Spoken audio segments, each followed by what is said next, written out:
Bonjour tout le monde, c'est Thierry, je vous retrouve pour la troisième vidéo que j'ai pas eu le temps de finir dimanche. On est le 22 juin 2020 et donc je vais vous parler de DBT et de Orange. Donc voilà, pour finaliser 5 vidéos sur 5 actions, enfin 3 vidéos plutôt sur 5 actions que vous m'aviez demandé.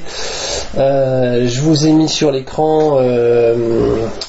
j'aurais pas dû quitter mon ancien boulot, je suis trop fort en présentation PowerPoint. Regardez-moi cette charte graphique là, j'aurais pu faire directeur artistique. Donc voilà, vidéo 1 pour Crescent, vidéo 2 Dronevolt et Carbios pour ceux qui veulent retrouver les vidéos précédentes, c'est sur YouTube. Et donc là je vais regarder DBT et Orange, ou c'est pas dans l'ordre. Voilà. J'avais envie de prendre Orange, je sais pas. Ouais, parce que Total en fait je connais un peu le graphe, je suis allé déjà trader Total et Total Gabon et tout, donc c'est plus familier. Orange, ça doit faire une dizaine d'années que je peux aller regarder le cours. Bon, voilà, depuis la chute entre 200 et 20, voilà, je vais pas tout vous raconter. Donc c'est parti. Non, avant le petit message d'avertissement de mission impossible. Je vous rappelle qu'il ne s'agit pas d'une recommandation d'achat ou de vente, et que si vous ou vos agents deviez faire des pertes, nous nierions toute responsabilité dans cette affaire. Donc, autrement dit, il ne s'agit que d'une analyse technique et pédagogique là-dessus, vous montrer comment je trouve les supports et les résistances, et absolument pas d'un conseil. Donc vous restez bien entendu totalement maître de vos investissements sur ces deux valeurs. Voilà. Alors, on commence donc par DBT. Alors DBT, encore une action complètement baissière. Donc voilà, moi ma première remarque, c'est marrant parce que j'ai regardé j'ai pris les premières dans l'ordre, et là ça fait déjà, à part sur le dernier trimestre, sur une d'elles, là, Carbios, je crois, que j'ai vu hier, ce sont toutes des actions qui partent à la cave, et ce sont toutes des penny stocks. Alors bon, c'est marrant quoi. Cet attrait, je sais pas ce que vous recherchez pour vouloir avoir une telle proportion de penny stock. C'est quand même toujours plus difficile, même s'il y a beaucoup de volatilité, mais de gagner beaucoup d'argent sur des dossiers qui sont quand même globalement baissiers sur le moyen et sur le long terme. Donc là de base, je sais pas pourquoi ils m'ouvrent toujours les deux en premier, enfin même sur les deux je vois que c'est baissier, voilà, sur le mensuel, enfin ça se casse la figure quoi. C'était en mensuel, c'était à 6 euros, et c'est la descente aux enfers. Donc il y a une différence entre des boîtes qui à un moment corrigent fortement, et puis il y a un cycle de recoveries où les nouvelles bonnes nouvelles sont pas encore intégrées, où les investisseurs ont fui le marché, on peut espérer un rebond en se positionnant tôt. Et puis il y a quand même des sociétés qui ont un historique d'être baissières depuis des mois sans jamais remonter la pente quoi. Donc voilà, donc typiquement, je sais pas, des sociétés un peu, je vais pas donner de conseils, mais celles que je regarde sont quand même au minimum dans des ranges larges sur le moyen long terme, voilà, tout simplement. Donc quand vous regardez des unités mois ou trimestres, c'est pas la descente aux enfers permanente, on n'est pas sur les plus bas systématiquement à chaque fois que je commence à regarder l'action. Voilà, elle a fait des plus bas sur les 4 ou 5 ans, mais c'est rare qu'on soit pile sur les plus bas au moment où je m'intéresse à une action pour la trader. Voilà, après, voilà, c'est pas l'objectif de la vidéo de vous donner des conseils sur les sociétés à étudier, sinon ça va durer 1 heure, mais voilà, enfin, j'observe juste qu'elles sont toutes baissières là, ces actions pour l'instant. Alors, en trimestriel, c'est baissier, en mensuel, c'est baissier, oui, alors enfin, après une stabilisation ici à 0,06, mon Dieu, on a une augmentation, et vous voyez là, on fait x4, bon, ok, on fait x4 sur un mois, donc c'est le jackpot, sauf que je sais pas quel était votre signal haussier pour rentrer à ce niveau-là, et pas à ce niveau-là, vous voyez, donc il faut être vraiment très très vif. Alors on va tout de suite enchaîner sur les unités de temps plus courtes. Bon, hebdomadaire. Et donc désolé si ça prend du temps, le but c'est pas d'aller le plus vite possible, c'est pas de faire une analyse rapide que j'aurais déjà étudiée, c'est de prendre le temps de réfléchir pour que vous voyez en live le temps que ça me prend, justement. Bon, donc ici, on a, si je veux relier, vous voyez les points bas, on voit qu'on est à peu près linéaire, hein, il ne faut pas grand chose. Quand je vous disais dans la première vidéo que je préfère les supports et les résistances horizontales, voilà un exemple pourquoi. Vous voyez, si je prends le plus bas de la mèche qui est là et que je le relie avec la mèche qui est là, regardez, on se retrouve à louper le point bas qui est ici finalement, et cet axe là, bon, on va pouvoir le tracer uniquement a posteriori, en espérant que c'est à peu près la zone et que ça ressemble à peu près à ça. Oui, bon. De toute façon, des figures techniques, d'analyse technique, il faut vous dire une chose aussi, bon, même si 90% de ceux qui m'écoutent le savent, mais les figures sont jamais parfaites. Je pense que l'erreur que je faisais quand je débutais, c'était de vouloir vraiment avoir des supports qui englobent absolument tous les points de ma figure, ou d'essayer de trouver des figures vraiment très très proches de la théorie, sinon pour moi elles n'étaient pas valides, alors que non, c'est grosso modo c'est l'histoire que ça raconte, hein. Si on n'est pas sur une figure absolument parfaite, c'est pas grave. Donc là vous voyez, ok, il y a une petite mèche basse ici que j'ai pas prise, mais bon, on est grosso modo sur un support baissier, voilà, avec des points bas, donc il n'y a pas de souci là-dessus. Puis là je vois qu'effectivement aussi, si je prends pas en compte cette espèce d'échappée haussière très très haute, alors est-ce que je la prends en compte ou pas? Je la prendrai en compte au niveau horizontal ici, vous voyez, quand je fais un zoom out, hein, là on est retourné là 2-3 fois de suite, violemment, parce que il y avait une résistance ici, puis on espérait, les mecs qui avaient acheté là, les gars qui avaient acheté là, ils espéraient que enfin on allait dépasser ces niveaux-là, là, autour de 4 peut-être pour monter plus haut. Bon, ça a été corrigé, puis ça s'est érodé une fois de plus. Donc depuis ce plus haut qui est là, avec la tendance, je vais la prendre sans compter les mèches hautes là non plus, parce que les mèches hautes c'est pareil, c'est la punition immédiate pour les bols, d'accord? Donc c'est pas tant, alors des fois je vais prendre les mèches, là je vais pas prendre les mèches parce que j'essaye de chercher la tendance, j'essaye de chercher l'endroit où on est quand même resté le plus longtemps possible dans une certaine zone de cours, hein, donc là c'est pas des mèches, vous voyez, mais je vais pas le prendre en compte pour l'ensemble du mouvement, pour essayer de chercher sur 95% du mouvement récent où est-ce qu'on est à peu près. Donc je vais essayer de regarder par ici, voilà, et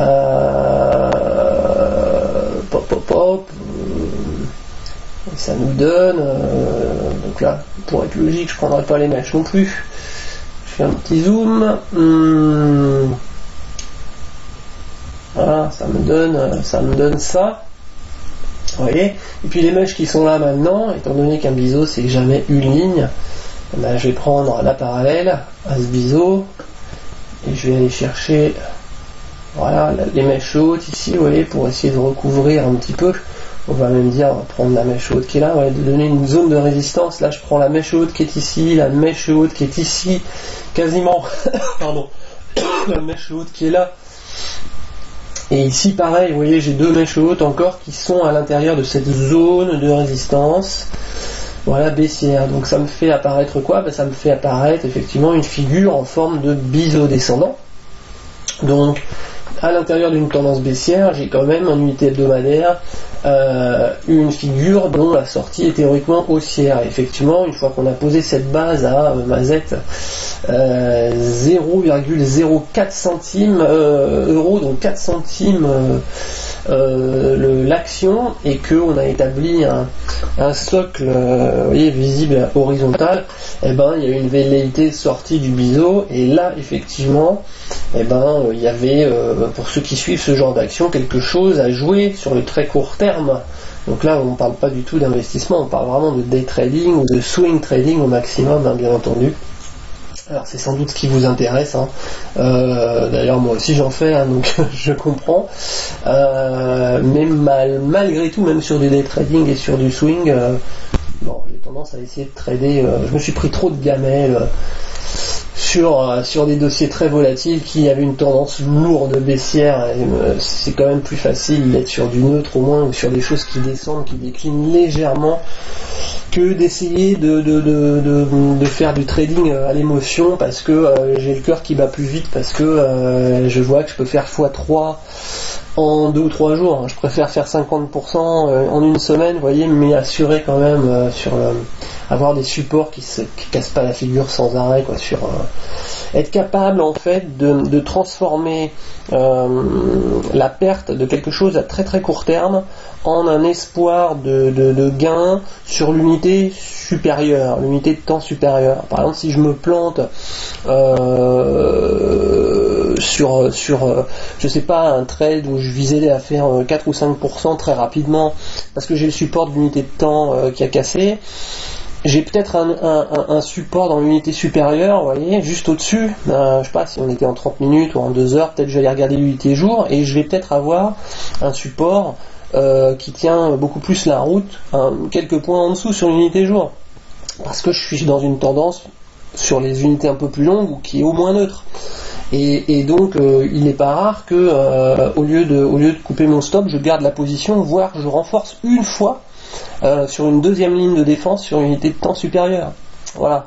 Et donc au final ça m'a sauvé plusieurs fois, ça m'a fait transformer, j'ai pas coupé tout de suite, et puis grâce à l'unité de temps supérieure, ça m'a transformé des gains, des pertes latentes en gains effectifs, parce que je joue sur plusieurs unités de temps.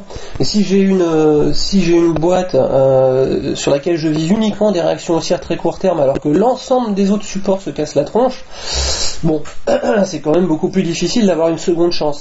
Vous voyez, c'est pour ça que j'aime pas trop ce genre de config. Alors, donc le mensuel on l'a vu, l'hebdo on l'a vu, et oui, je voulais passer donc au journalier. J'ai mal foutu mes fenêtres. Voilà.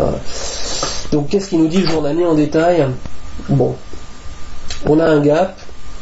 Alors j'ai pas viré toutes mes autres comment dirais-je, analyse, indicateurs graphiques, je vous les ai laissés tels quels. Il y en a pas mal qui s'inspirent d'Éric Lefort, et il y en a pas mal qui s'inspirent de Gilles Leclerc. Éric Lefort, c'est la partie Mogalef, là vous pouvez aller voir sur son site Mogalef avec le RAID 90, bon, mais je m'en sers pas de la même façon que lui. Lui il s'en sert surtout pour comme signal de sortie de position. Moi je m'en sers aussi en termes de résistance et de support lorsque la Mogalef converge avec d'autres bandes de volatilité comme les Bollinger par exemple. Bon, les Bollinger, j'ai pas besoin de vous expliquer. Ça c'est les Bollinger 20 périodes, ça c'est les Bollinger 100 périodes en fait. Donc c'est un peu la Bollinger de l'unité de temps supérieure. Ça me permet de les voir toutes les deux sur une même fenêtre. Voilà. Et puis là il y a les pivots mensuels que j'utilise dès qu'on est en unité journalière et qui servent beaucoup aussi lorsqu'on fait des montées en escalier. Enfin, je vais pas vous expliquer tout mon système de trading non plus. C'est pas non plus l'objet principal de la vidéo. Mais si ça vous intéresse, mettez-moi un petit commentaire et puis je ferai une autre vidéo dessus. Donc là vous avez un gap. Vous avez un gap donc avec une résistance de bas de gap ici. On est un petit peu allé la dépasser là. Vous voyez, on est allé chercher le milieu du gap et puis la mèche basse qui est par là, donc toute cette zone là. Donc bon, si je prends un peu, donc là on est à remonter. Ouf, ouais.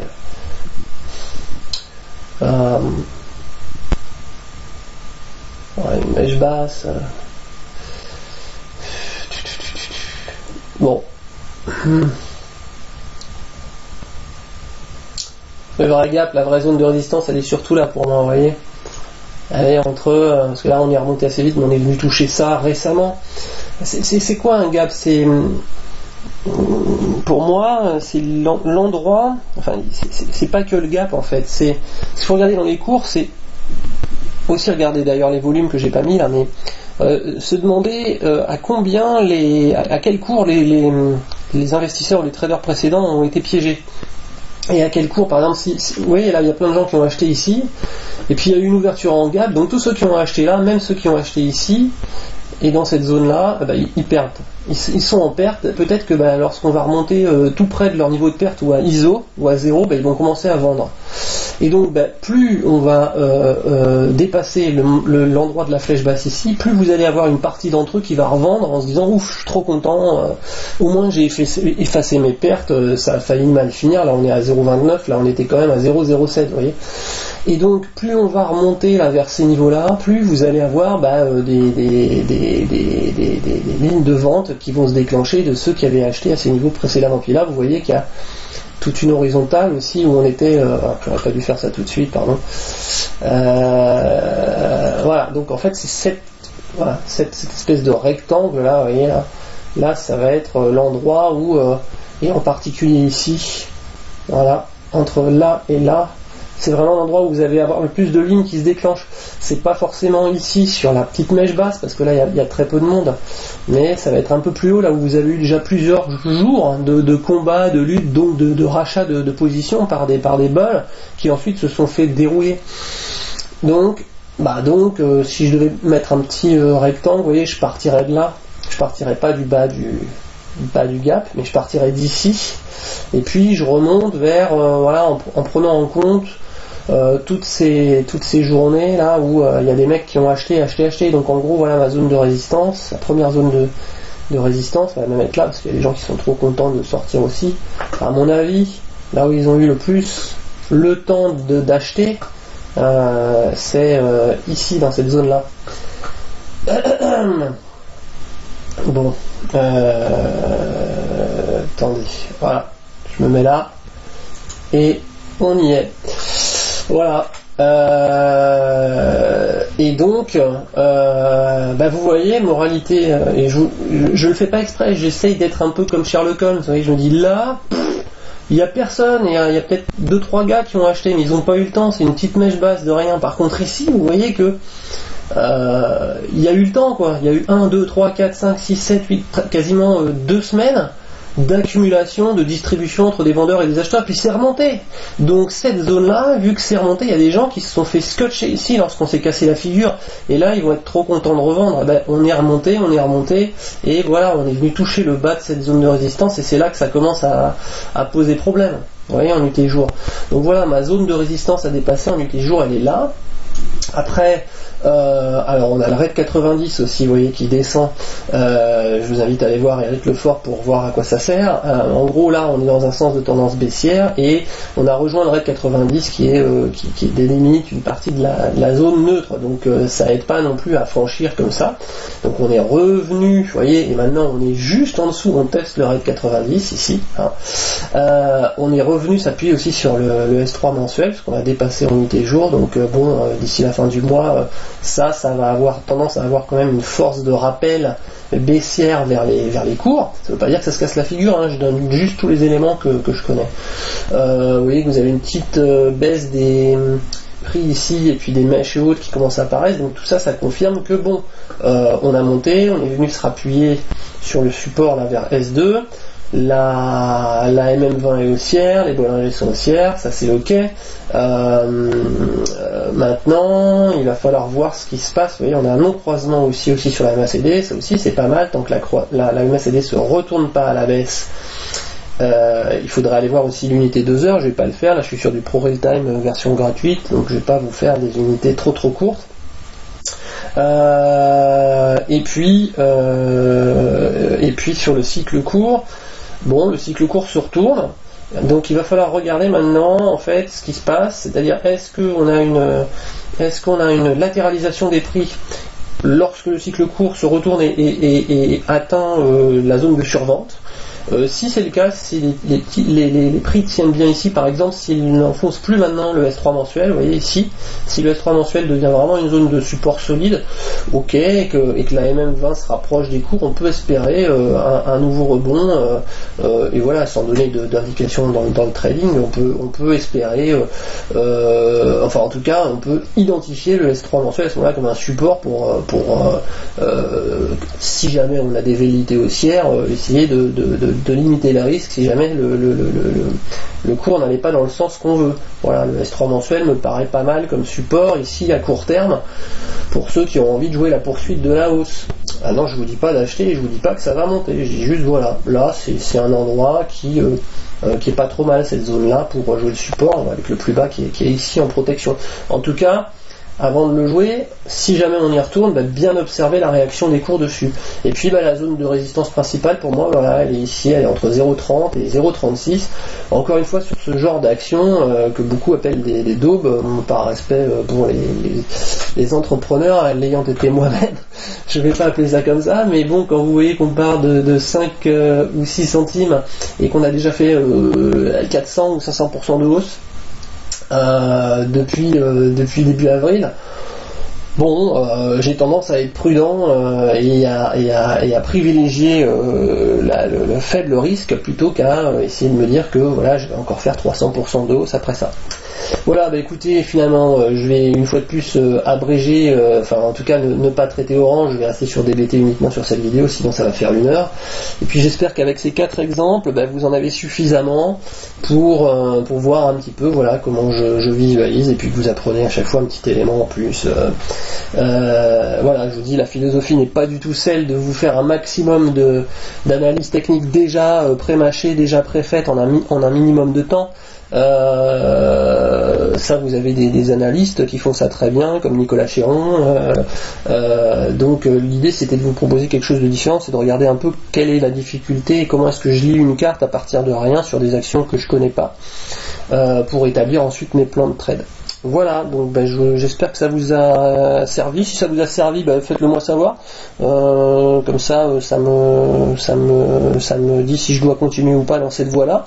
Éventuellement partagez-le, parce que ça me fait toujours plaisir d'avoir des lecteurs en plus, surtout que je fais ça gratuitement, de bout en bout. Donc voilà, écoutez, j'espère que ça vous a servi. Vous pouvez me faire un feedback. Si vous avez des critiques, n'hésitez pas également. Je vous souhaite d'excellents trades.